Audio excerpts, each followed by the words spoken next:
¿Qué tal? Hola, sean todos bienvenidos. Yo soy el profesor Gilberto Pérez Argüelles y aquí en este canal todos aprendemos en menos de 15 minutos. Bienvenidos. Antes de comenzar, los invitamos a que se suscriban a este canal. Es súper importante para nosotros.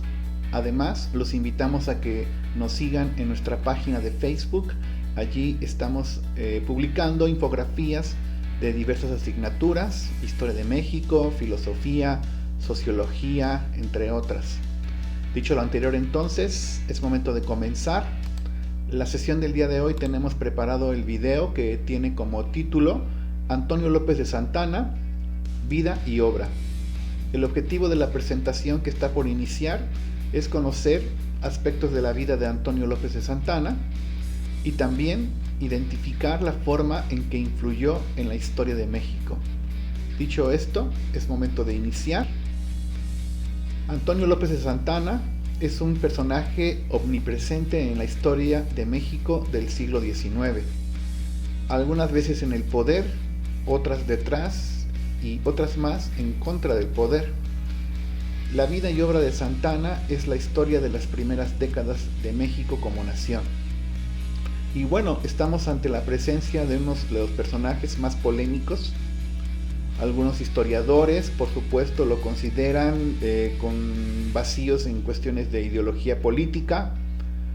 Algunos lo llaman chaquetero por la situación de cambiar de ideología política con mucha facilidad, siempre obedeciendo intereses particulares. Y bueno, hablar de Antonio López de Santana es prácticamente hablar de la historia de México porque fue realmente uno de los protagonistas del inicio de la historia de México como nación. Nació el 21 de febrero del año de 1794 en la ciudad de Jalapa, en el estado de Veracruz. Poco después, su familia se muda a la ciudad de Veracruz.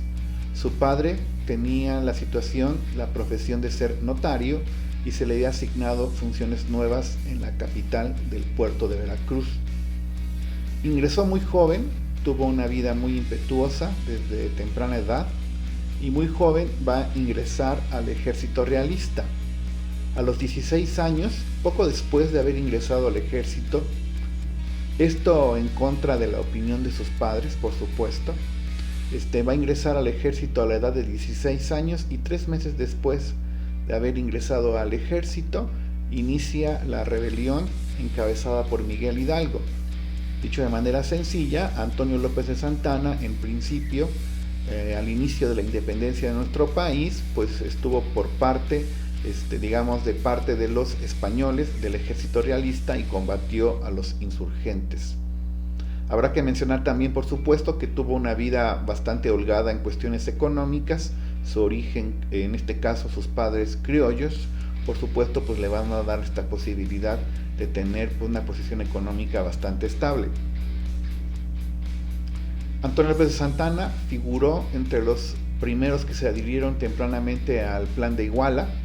Recordemos que el Plan de Iguala es esta intención por parte del ejército, en este caso Iturbide, y pues de alguna manera fundir los ejércitos que estaban también por parte de los insurgentes y pues prácticamente con esto proclamar la independencia de nuestro país. En aquellos tiempos, en algunos círculos, se veía con buenos ojos tener una monarquía independiente para sobre todo eludir, para sobre todo rechazar el liberalismo que se estaba de alguna manera creando en el caso de la corona española. Y entonces aquí, por supuesto, habrá que también mencionar lo relacionado a los tratados de Córdoba.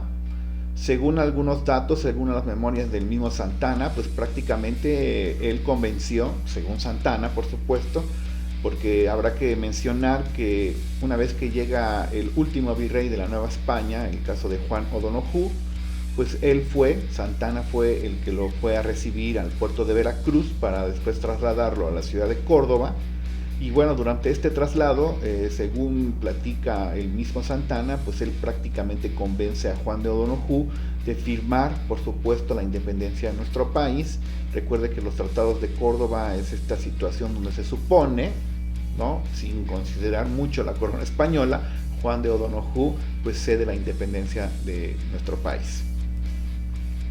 Durante el imperio de Agustín de Iturbide, Santa Anna proclamó el Plan de Veracruz y más tarde el Plan de Casamata.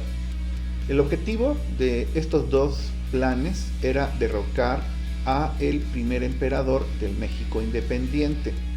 Acá entonces tenemos que tener clara que la situación de que al final Santa Anna, pues en principio estuvo de acuerdo con la cuestión de que Iturbide fuera emperador, pero poco después, ¿verdad?, lo va a desconocer y entonces va a rechazar esta, digamos, monarquía mexicana que en principio pues él apoyó y después, pues lamentablemente, sin tener razones claras del por qué, pues al final va a intentar rechazar y pues al final va a quitar del poder con estos dos planes al primer emperador del México independiente, y en ese momento Santa Anna pues va a promover que México sea una república federal.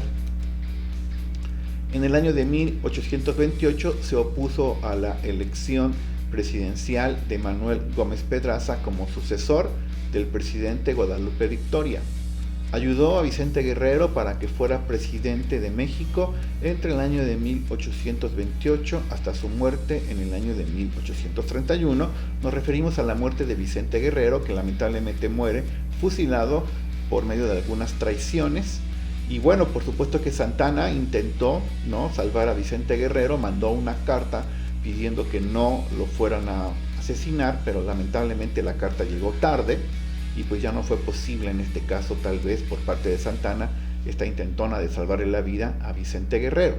Y bueno, estamos hablando de la época donde Santa Anna pues prácticamente se vuelve un personaje bastante popular. Y es aquí, durante la presidencia de Vicente Guerrero, cuando va a aumentar su popularidad al detener la intención de la corona española de reconquistar México en el año de 1829. Esto es en la batalla de Tampico, donde pues prácticamente se va a vestir de héroe, se le va a considerar héroe nacional, héroe de la patria, incluso se le va a dar el nombramiento en vida de benemérito. Y bueno, este evento, ¿no?, la batalla de Tampico, la imagen que estamos observando, donde pues a través de algunos engaños, ¿no?, el señor Santa Anna pues va a, en este caso, engañar a Isidro Barradas, le va a hacer creer por medio de una carta. Él estaba reunido con Isidro Barradas y bueno, pues estaban ahí los dos reunidos. De repente uno de sus ayudantes de Santa Anna le entrega una carta donde se supone, se le estaba informando a Santa Anna que los refuerzos estaban llegando, que pues era prácticamente pues la situación de convencer a Isidro Barradas de que se retiraran, porque pues a través de este engaño se le hizo creer que pues estaban llegando muchos refuerzos desde la Ciudad de México. En el año de 1832 asume por primera vez la presidencia de nuestro país junto a su vicepresidente, en este caso Valentín Gómez Farías. Estamos observando la imagen de los dos.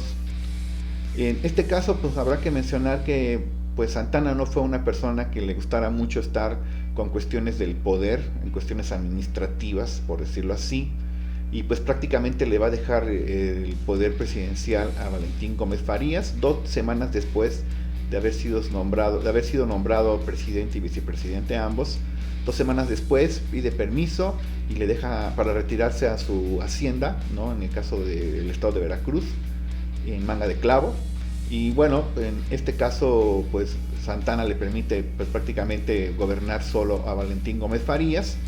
Recordemos que Valentín Gómez Farías era un liberal radical y pues proclamó algunas reformas liberales importantes que iban en contra del poder de la iglesia, por supuesto, y esto pues lamentablemente no va a fructificar, porque Santa Anna, al enterarse de esta acción, regresa a la presidencia, veta estas leyes, las va a eliminar, y pues prácticamente en el año de 1836 va a suprimir todo lo que acabamos de mencionar, y va a establecer, en este caso ahora, como forma de gobierno en el caso de nuestro país, el centralismo. Vea usted cómo entonces, pues prácticamente estamos hablando de como fuera un camaleón Santa Anna, porque cambiaba de ideología con mucha facilidad, ahora es centralista. Esta situación de imponer el centralismo en México pues tuvo importantes consecuencias. Algunos estados de nuestro país declararon su independencia. En el caso de Texas, Santa Anna intentó detener dicha intención de ser independientes. Al principio pues va a tener un triunfo importante en la batalla del Álamo, va a haber mucha situación ahí sangrienta, y poco después en la batalla de San Jacinto solo fueron suficientes 20 minutos para que pues en este caso Samuel Houston hiciera rendir a Santana. La verdad es que lo agarraron dormido, esa es la situación.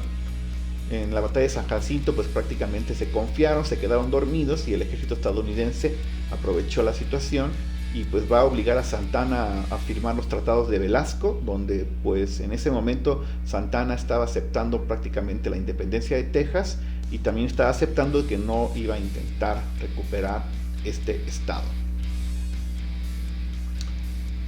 Pues ya con la situación ahí de haber fracasado, durante la primera intervención francesa logró recuperar el prestigio y popularidad perdida con el evento de Texas. En este evento de la primera intervención francesa va a perder una pierna y pues con esto y el triunfo por supuesto por parte de México pues va a hacer que Santana recupere su prestigio y también su popularidad. Vuelve a asumir la presidencia de manera intermitente entre el año de 1839 y 1844. Acá tendrá vaivenes en la presidencia y bueno, poco después se va a embarcar hacia Cuba, lo embarcan hacia Cuba, prácticamente lo corren del país. Y bueno, habrá que mencionar esta cuestión de la pierna de Santana, va a ser una de las situaciones medio extrañas de nuestro país, porque pues prácticamente Santana, en aquellos momentos con tanta popularidad, le hizo un funeral a su pierna de Santana. Imagine esta situación de un funeral de una pierna, pero solo Santana podría lograr cosas como estas. Se le va a embarcar hacia Cuba y bueno, estará ausente de la política nacional a partir de 1844. Va a durar muy poco esta situación del exilio en Cuba, porque va a ser la invasión de Estados Unidos a México, donde Santana tiene varias derrotas que a la postre provocaron la pérdida de la mitad del territorio. Se le va a llamar a Santana, se le va a pedir que regrese para defender a la patria. Nadie tenía los tamaños para poder encabezar esta situación tan emergente de detener la invasión de Estados Unidos a México. Y entonces estas derrotas que se van a gestar durante la invasión de Estados Unidos a México, pues van a provocar pues, que prácticamente se pierda la mitad de nuestro territorio. Y por supuesto esta acción, esta situación de la pérdida de la mitad del territorio va a mostrar el poco aprecio que se tiene por parte de los historiadores mexicanos. Es uno de los personajes más castigados, consideramos nosotros, en cuanto a la situación de su importancia, ¿no? Esta pérdida de la mitad del territorio, pues es prácticamente lo que va a llenar de este estigma a Santana, ¿no? De que por su culpa perdimos la mitad del territorio, aunque no estamos totalmente de acuerdo con esto. Otra vez en el exilio, ahora en Tubarco, Colombia, estará ya algunos años, ¿verdad? Generando sobre todo esta cuestión de mucho aprecio por parte de la gente allá en Colombia, en Turbaco. Y bueno, va a dejar atrás en nuestro país, va a dejar a un país empobrecido y con mucha inestabilidad política. Allá estará en Colombia durante algunos años, pero en el año de 1853 los conservadores mexicanos lo vuelven a llamar, le piden que vuelva a regresar para ser nombrado presidente perpetuo. Es una dictadura que inicia en 1853 y que termina en 1855. En esta dictadura pues prácticamente Santana va a perder un poco la razón, pierde un poco el suelo, toma decisiones bastante erráticas, ¿verdad? Y pues prácticamente va a generar que pues los liberales mexicanos se unan a través de esta cuestión de la revolución de Ayutla y pues se le va a correr del país y será la última vez que va a ser pues digamos tener esta cuestión de tener el poder total de nuestro país, y a partir de este año de 1855 pues prácticamente queda borrado de la situación política de nuestro país. Exiliado otra vez en Colombia y en algunas otras partes, incluso Estados Unidos, en algunas costas de las islas del Caribe, Santana va a perder definitivamente toda su influencia y poder político. Él pierde esta situación, aunque no estuvo tan consciente de ello, como que nunca aceptó que perdiera tanta popularidad o poder político. Va a regresar a México en 2 ocasiones todavía, a pesar de lo anterior. En 1864, durante la intervención francesa, va a retornar incluso se va a poner a las órdenes de Maximiliano de Habsburgo. En realidad no se le va a aceptar, no se le va a considerar, y pues solamente se le va a dar el nombramiento de mariscal. La siguiente ocasión que regresa a México ya va a ser hasta el año de 1874, con la muerte de Benito Juárez en 1872. Su sucesor, Sebastián Lerdo de Tejada, va a autorizar su regreso a México, y entonces en este año 1874 pues va a prácticamente vivir sus últimos años. Va a ser una situación bastante triste porque va a morir pobre, ciego y olvidado por todos. Muere en el año de 1876 a la edad de 82 años. Y con esto pues prácticamente le damos fin a esta presentación. Muchísimas gracias por su atención. Reiteramos la invitación a que se suscriba a este canal. Y también, por supuesto, los esperamos acá en nuestra página de Facebook, donde estamos regalando infografías. Nos vemos y nos escuchamos en los siguientes videos. Hasta entonces,